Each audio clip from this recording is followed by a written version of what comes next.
Assalamualaikum warahmatullahi wabarakatuh. Nama saya Siti Huria. Di sini saya akan menjelaskan tentang faktor-faktor yang mempengaruhi prestasi belajar. Faktor-faktor yang mempengaruhi prestasi belajar ada dua, yaitu faktor internal dan faktor eksternal.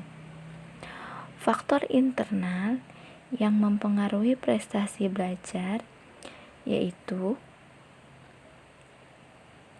inteligensi, minat, bakat, motivasi, sedangkan faktor eksternal terdiri dari lingkungan keluarga, lingkungan sekolah, dan lingkungan masyarakat.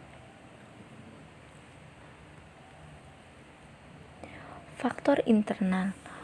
Faktor internal adalah kondisi dan kemampuan siswa dalam memahami pelajaran yang terdiri dari inteligensi. Inteligensi besar pengaruhnya terhadap kemajuan belajar dalam situasi yang sama. Siswa yang mempunyai tingkat inteligensi yang tinggi akan lebih berhasil daripada yang mempunyai tingkat inteligensi yang rendah. Walaupun begitu, siswa yang mempunyai tingkat inteligensi tinggi belum pasti berhasil dalam belajar. Hal ini disebabkan karena belajar adalah suatu proses yang kompleks dengan banyak faktor yang mempengaruhinya, sedangkan inteligensi adalah salah satu faktor di antara faktor-faktor yang lain. Menurut Bishor, inteligensi ialah kemampuan untuk memecahkan segala jenis masalah. B. Faktor eksternal. Faktor eksternal adalah aspek lingkungan luar siswa yang menentukan hasil belajar. Faktor eksternal tersebut terdiri dari faktor lingkungan keluarga. Faktor lingkungan keluarga ini merupakan salah satu faktor yang mempunyai pengaruh cukup besar terhadap pengembangan siswa. Hal ini diungkapkan oleh Sutipto Wirowijoyo dalam Slameto dengan pernyataan bahwa keluarga adalah lembaga pendidikan yang pertama dan utama. Keluarga merupakan pengaruh perkembangan bagi kehidupan, pertumbuhan, dan perkembangan seseorang. Hal ini disebabkan karena keluarga merupakan orang-orang terdekat bagi seorang anak. Siswa merupakan orang-orang terdekat bagi seorang anak. Siswa yang belajar akan menerima pengaruh dari keluarga berupa cara orang tua mendidik, suasana rumah tangga, dan keadaan ekonomi keluarga. Pengertian inteligensi. Inteligensi adalah kecakapan yang terdiri dari 3 jenis kecakapan, yaitu kecakapan untuk menghadapi dan menyesuaikan ke dalam situasi yang baru dengan cepat dan efektif, mengetahui menggunakan konsep yang abstrak secara efektif, mengetahui relasi, dan mempelajarinya dengan cepat. Jenis-jenis inteligensi yaitu linguistik inteligensi, yaitu kecerdasan linguistik. Apa itu kecerdasan linguistik? Kecerdasan linguistik itu ciri-cirinya adalah memberikan perhatian pada orang yang berbicara, suka belajar kata-kata baru, suka bercerita, suka membaca buku, sering memberikan instruksi kepada orang lain. Yang kedua yaitu logical mathematical intelligence, kecerdasan logika matematika. Cirinya adalah menyukai pelajaran matematika, mudah mengingat angka-angka, menikmati kegiatan percobaan yang berkaitan dengan ilmu pengetahuan, banyak bertanya tentang bagaimana sesuatu dapat bekerja, menyukai permainan-permainan yang melibatkan strategi. Yang ketiga yaitu spatial intelligence, kecerdasan visual spasial.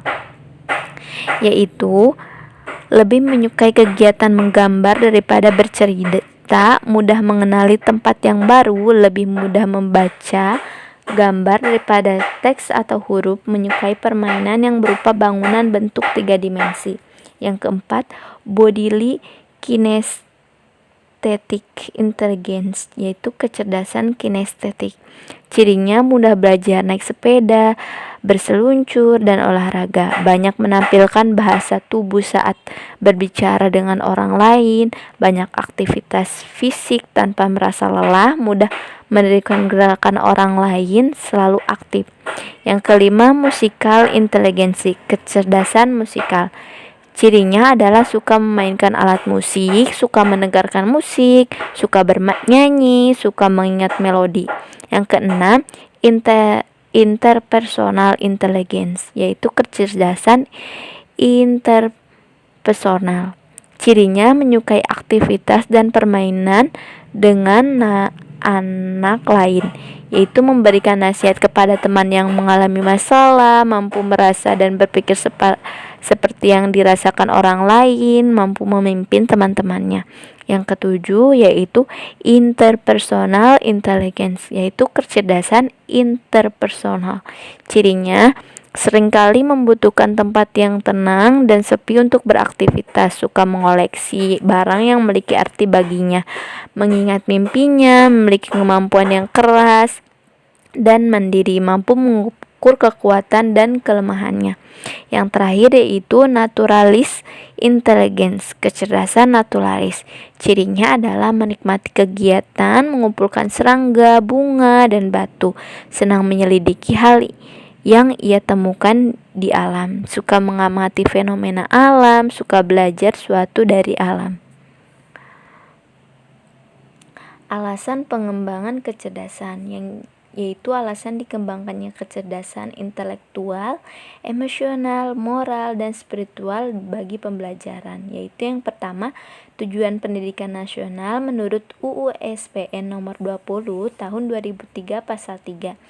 Yang kedua, keempat, kecerdasan memiliki peran penting bagi keberhasilan hidup pembelajaran. Yang ketiga, tuntutan era globalisasi kehidupan modern dengan kehebatan ilmu pengetahuan, teknologi, kemajuan ekonomi menuntut manusia yang unggul dan menang dalam persaingan. Yang keempat yaitu peran pendidik dalam pengembangan kecerdasan. Menurut Winata Putra, menjelaskan ada 3 cara yang dapat dilakukan, yaitu mengaktifkan seluruh indera pembelajaran, melatih silang inteligensi kecerdasan yang berbeda, melatih silang inteligensi kecerdasan yang melatih inteligensi secara berimbang. Yang terakhir itu melatih inteligensi secara berimbang. Mungkin cukup sekian dari saya, kurang lebihnya mohon maaf. Billahi taufiq wal hidayah. Wassalamualaikum warahmatullahi wabarakatuh.